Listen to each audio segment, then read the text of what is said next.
Et les Madrilènes, c'est Alexandre, j'espère que vous allez bien les gars. On se retrouve déjà sur la chaîne foot pour faire ensemble l'avant-match entre le Real Madrid et Chelsea qui va compter pour la manche aller des demi-finales de Ligue des Champions cette saison. Une manche aller bien évidemment qui va commencer à Madrid avant une manche retour qui aura lieu la semaine d'après le mercredi à Londres et donc contre Chelsea. Une double confrontation qui est historique à bien des égards bien évidemment parce qu'il y a en jeu un accès pour la finale et potentiellement pour une 14e Ligue des Champions pour nous. Aussi, il faut dire que contre Chelsea, je crois que c'est la première fois qu'on joue contre eux, ou peut-être seulement la deuxième fois qu'on joue contre eux dans une phase finale de Ligue des Champions. Donc il n'y a pas forcément de point de repère avec l'histoire pour comparer, pour dire si on est vraiment favori ou pas du tout. On pourrait penser que le Real Madrid, en sortant l'Atalanta, en sortant Liverpool bien évidemment, et en ayant gagné le Classico dernièrement, en ayant des grosses performances aussi, on pourrait être favori contre Chelsea. Mais pour moi ce n'est pas le cas parce que Chelsea, depuis qu'ils ont été repris par Thomas Tuchel, on voit un Chelsea déterminé avec des cadres retrouvés, un niveau de jeu, une rigueur tactique impressionnante, une solidité derrière qui est impressionnante aussi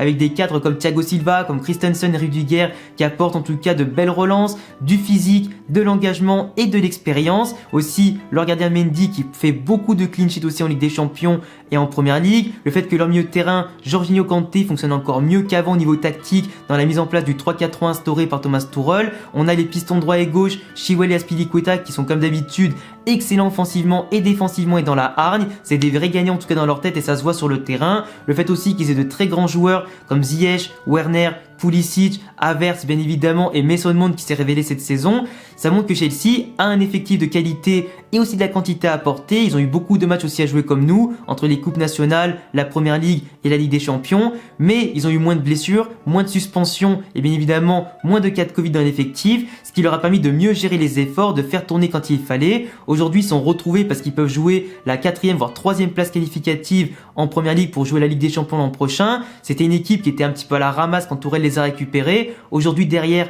c'est solide, tactiquement c'est en place et offensivement c'est efficace. Ils marquent quand même pas mal de buts en ce moment. En plus ils ont un capital confiance qui est intéressant vu qu'ils enchaînent les victoires en championnat, qu'ils enchaînent aussi les victoires en coupe comme contre City l'autre jour où ils les ont sortis. Donc tu vois c'est quand même une équipe de Chelsea qui est retrouvée avec la manière et c'est inquiétant. Eux de leur côté du coup donc ils jouent en 3-4-3 avec en tout cas soit des jeux de possession, soit de contre pour utiliser la vitesse de Pulisic, de Mount et de Werner ou des fois aussi la technique de Ziyech et tout ça. Donc ils ont quand même des joueurs très rapides, physiques et tout ça qui vont pouvoir pendant 90 minutes nous mettre une grosse pression pour récupérer les ballons, nous harceler à chaque fois en continu pour nous laisser aucun moment de répit à l'instar d'un Liverpool ou du moins Liverpool qui avait essayé de le faire contre nous mais qui n'avait pas réussi. Nous de notre côté je suis quand même un petit peu inquiet par rapport à la phase qu'on traverse ces derniers temps parce qu'on a quand même enchaîné depuis 1 mois et demi voire 2 mois des matchs tous les 3 jours entre Ligue des Champions et la Liga, un rythme qui était très effréné, qui voit en tout cas nos cadres aujourd'hui, tout comme les jeunes qui sont éreintés. On les a vus ces derniers temps contre le Betis, contre Etafé, ça tirait la langue. Déjà contre le Barça et le match retour contre Liverpool, c'était inquiétant pour répéter les efforts sur 45 minutes,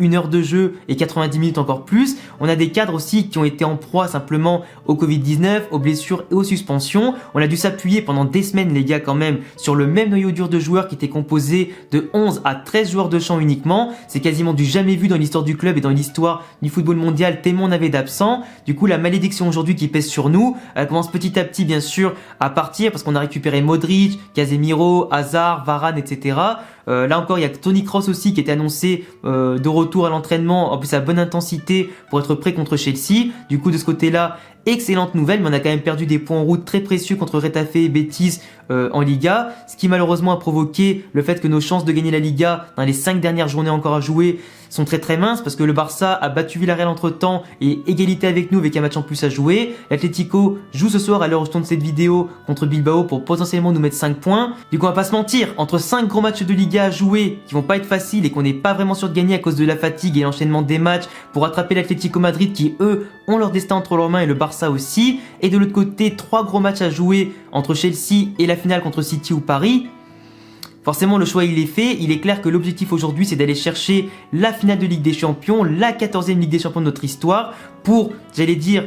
soulager la saison de tous les Madrilènes aujourd'hui qui ont subi une pression monumentale entre blessures, Covid, problèmes de groupe, les malédictions qui ont chopé, en tout cas, qui entourent un petit peu le groupe, toutes les critiques que le club se mange de part et d'autre. Ça ferait extrêmement du bien surtout et faire fermer la gueule des rageux d'avoir une 14e Ligue des Champions sans Cristiano Ronaldo, toutes les blessures et malédictions qui nous entourent, ça ferait extrêmement du bien. Et vraiment, moi je pense que le facteur X aujourd'hui, et je le dis directement, c'est pas forcément une question d'effectif, c'est pas forcément une question de football du côté du Real Madrid ou d'individualité, c'est plus aujourd'hui la fatigue qui va faire en sorte qu'on va pouvoir répéter les efforts sur une mi-temps ou demi-temps. Est-ce que ça va tenir le coup? Est-ce qu'on va se montrer efficace? Est-ce qu'on aura la lucidité dans les derniers gestes pour faire la différence comme on l'a fait contre Liverpool et le Barça, pour se faciliter la vie simplement, pour pouvoir gérer les efforts ensuite, pour pourquoi pas faire tourner un petit peu en Liga le week-end d'après. Je sais plus contre qui on joue, si c'est Osasuna ou une autre équipe, je sais plus, mais en tout cas voir comment on fera tourner le week-end prochain et éventuellement pouvoir gérer le match retour à l'extérieur où il nous suffira peut-être que d'un but ou deux maximum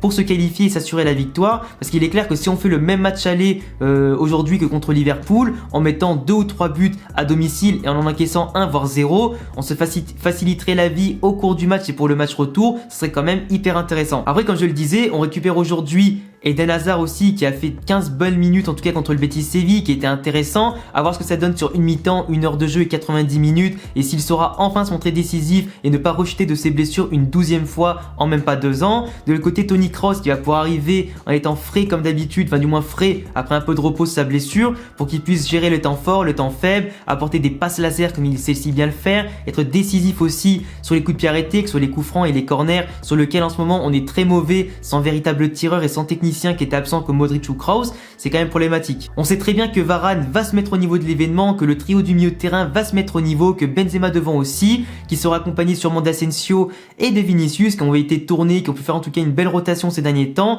qui seront sûrement titulaires contre Chelsea, parce que comme Chelsea joue en 3-4-3, nous à mon avis je pense qu'on sera en 4-3-3 minimum, vu que Valverde n'est pas là, on pourra pas jouer le 4-4-2 préféré de Zidane, et de l'autre côté le 3-5-2 ne sera utilisé avec Marcelo et d'autres joueurs uniquement si on perd actuellement à domicile. S'il faut aller chercher un score, un résultat, un match nul, on verra comment Zidane va réagir dans le match, mais c'est clair que le 4-3-3, suivant les dispositions en tout cas de Chelsea et la physionomie du match, sera le plus adéquat je pense pour jouer à domicile, tenir la balle, assurer aussi pourquoi pas de belles occasions de but avec la vitesse de Vinicius, la maîtrise technique de Benzema et les passes laser de nos milieux. Varane Militao, c'est clair que ce sera pour moi la défense centrale titulaire. Après, Nacho sera probablement titulaire à gauche vu que Ferland Mendy n'est pas encore annoncé sur le retour à l'entraînement, il le sera pour le match retour. Ramos sera présent au match retour, en tout cas il devrait reprendre la course d'ici peu pour avoir quelques minutes à jouer, j'allais dire,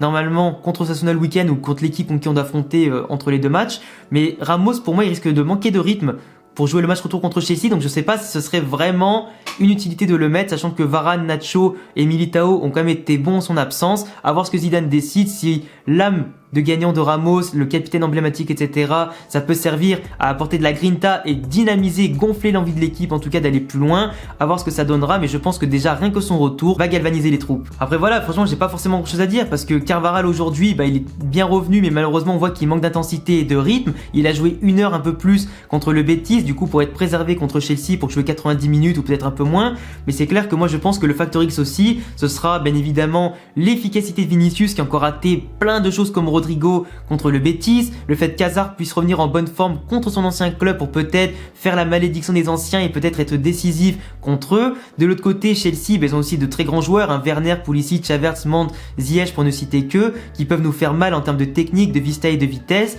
à voir comment on saura les gérer, comment on saura les contenir. Bien évidemment, plus on aura la possession du ballon, plus on pourra être haut sur le terrain pour les presser en cas de perte du ballon et les presser surtout de manière très haute dans leur moitié de terrain et surtout, j'allais dire, mettre à mal leur stratégie de contre, mettre à mal leur stratégie aussi de phase arrêtée, etc. ou le fait qu'ils sont très bien sur les côtés, de gauche à droite pour vraiment aussi percuter, notamment avec des joueurs qui sont excellents à ce niveau-là.